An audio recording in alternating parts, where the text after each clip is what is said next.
የአሜሪካው ፕሬዝዳንት ትራምፕ አስተማማኝ ሽግግር እስከሚደረግ ድረስ አሜሪካ ቬኔዙዌላን ትመራለች ማለታቸው ድንጋጤን ፈጥሯል። ማዱሮ ኒውዮርክ ወደሚገኝ እስር ቤት ተወስደዋል።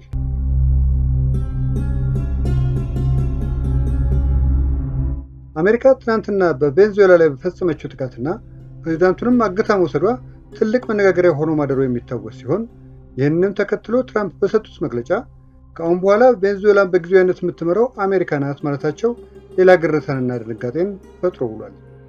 ትራምፕ ይህን ይበሉ እንጂ የቬኔዙዌላ ከፍተኛ ፍርድ ቤት ግን የሀገሪቱ ምክትል ፕሬዝዳንት ዴልሲ ሮድሪጌዝን የሀገሪቱ ጊዜያዊ ፕሬዝዳንት አድርጎ ሾሟል። የማዱሮ የቅርብ ወዳጅ እንደሆኑ የሚነገርላቸው ሮድሪጌዝ ከምክትል ፕሬዝዳንትነታቸው በተጨማሪ የሀገሪቱ የነዳጅ ሚኒስትር በመሆን ሲያገለግሉ የቆዩ ሰው ናቸው። ትናንትና ምሽት አሜሪካ በቬኔዙዌላ ላይ ያደረሰችውን ጥቃት ተከትሎ መግለጫ የሰጡት ሮድሪጌዝ ቬኔዙዌላ ያላት መሪ አንድ ሲሆን እርሱም ማዱሮ ይባላል ሲሉ ለቀድሞ አለቃቸው ያላቸውን ታማኝነት ያሳዩ ሲሆን በቆይታቸው ቬኔዙዌላን ዳግም ታላቅ ለማድረግ እንደሚሰሩም ቃል ገብተዋል። ሮድሪጌዝ ስለ ስልጣን ዘመናቸው ይህን ያቅዱ እንጂ የትራምፕ ንግግር ግን በቸልታ ሊታይ የሚገባው አልነበረም። ምክንያቱም ትራምፕ ጉዳዩን አስመልክቶ በሰጡት መግለጫ ደህንነቱ የተጠበቀ ሽግግር እስከሚደረግ ድረስ አሜሪካ ቬኔዙዌላን እንደምታስተዳድር ከመግለጻቸውም በተጨማሪ የሀገሪቱን የነዳጅ ሀብት ታላላቅ የአሜሪካ ኩባንያዎች ወደ ቬኔዙዌላ በመግባት መሠረተ ልማቶችን እንደሚጠግኑና እንደሚያስተዳድሩ አስረግጠው ተናግረዋልና ነው። እንግዲህ ይህ በሆነበት ሁኔታ ሮድሪጌዝ እንዳሉት ሀገሪቱን የመምራትና ወደ ታላቅነት የመውሰድ እቅዳቸው በቀላሉ የሚሳካ አይመስልም። በአሜሪካና በቬኔዙዌላ ባለስልጣኖች መካከል ከላይ የተጠቀሱት አስተያየቶች የተሰጡ ባሉበት በዚህ ሰዓት አሜሪካ በወሰደችው እርምጃ ዙሪያ የዓለም ሀገራት አቋሞቻቸውን በመግለጽ ላይ ይገኛሉ። ለመሆኑ እነማን ምን አሉ?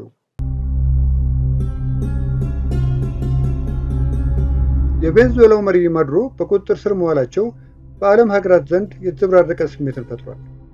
የዩናይትድ ኪንግደም ጠቅላይ ሚኒስትር ኪር ስታርመር መንግስታቸው ለማዱሮ መንግስት እንደማያለቅስ ተናግረዋል። ጨምሮም በዚህ እርምጃ ውስጥ ዩናይትድ ኪንግደም እጇ እንደሌለበትና ከትራምፕ ጋርም በጉዳዩ ዙሪያ ውይይት አለማድረጋቸውን ያብራሩ ሲሆን ይሁን እንጂ ጥቃቱ ዓለም አቀፍ ሕግን የጣሰ ነው ወይም አይደለም በሚል ለቀረበላቸው ጥያቄ ስታርመር ምላሽ ሳይሰጡ አልፈዋል። የፈረንሳዩን ፕሬዝዳንት ማክሮንን በበኩላቸው ስለ ጥቃቱ ሕጋዊነት ያሉት ነገር ባይኖርም የሽግግር ሂደቱ ግን ሰላማዊ እንዲሆን ምኞታቸውን ገልጸዋል።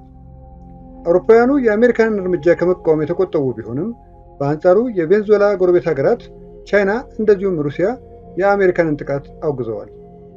ቻይና በተደረገው ነገር መደንገጧን ስትገልጽ ሩሲያ በበኩሉ ድርጊቱን ወረራ ነው ብለዋለች።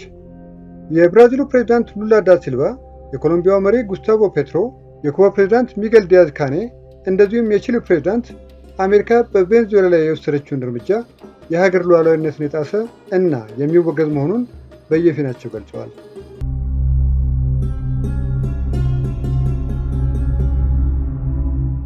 የማዱሮ ከስልጣን መነሳት በካራካስ የተደበላለቀ ስሜትን ፈጥሯል። የማዱሮ ደጋፊዎች አደባባይ ወጥተው የአሜሪካንን ድርጊት ሲያወግዙ፣ ቀሪው ሕዝብ ደግሞ ትራምፕን እያመሰገነና ማዱሮን እየረገመ ሲጨፍር አድሯል። በአጠቃላይ የቬኔዙዌላ አሁናዊ ሁኔታ ውጥረት የነገሰበት ሲሆን ምናልባትም ይህ ክስተት ከቬኔዙዌላ አልፎ ቀጠናውን ወደ ትርምስ እንዳይከት እየተፈራ ይገኛል።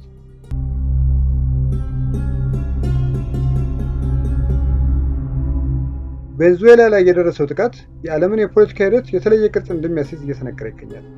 ሀያላን ሀገራት ያልወደዱትን ሀገር መሪ ቤተ መንግስቱ ድረስ ሄደው በዚህ መንገድ ማስወገድ መጀመራቸው ምናልባትም መጪው የዓለም ፖለቲካ ወደ አስፈሪ አቅጣጫ በመጓዝ ላይ መሆኑን እንደሚያመላክት የዘርፉ ምሁራን በመናገር ላይ ናቸው። ለማንኛውም ለቬኔዙዌላም ሆነ ለዓለማችን መጪው ጊዜ መልካም እንዲሆን በመመኘት የዛሬው ቪዲዮአችንን እንቋጭ።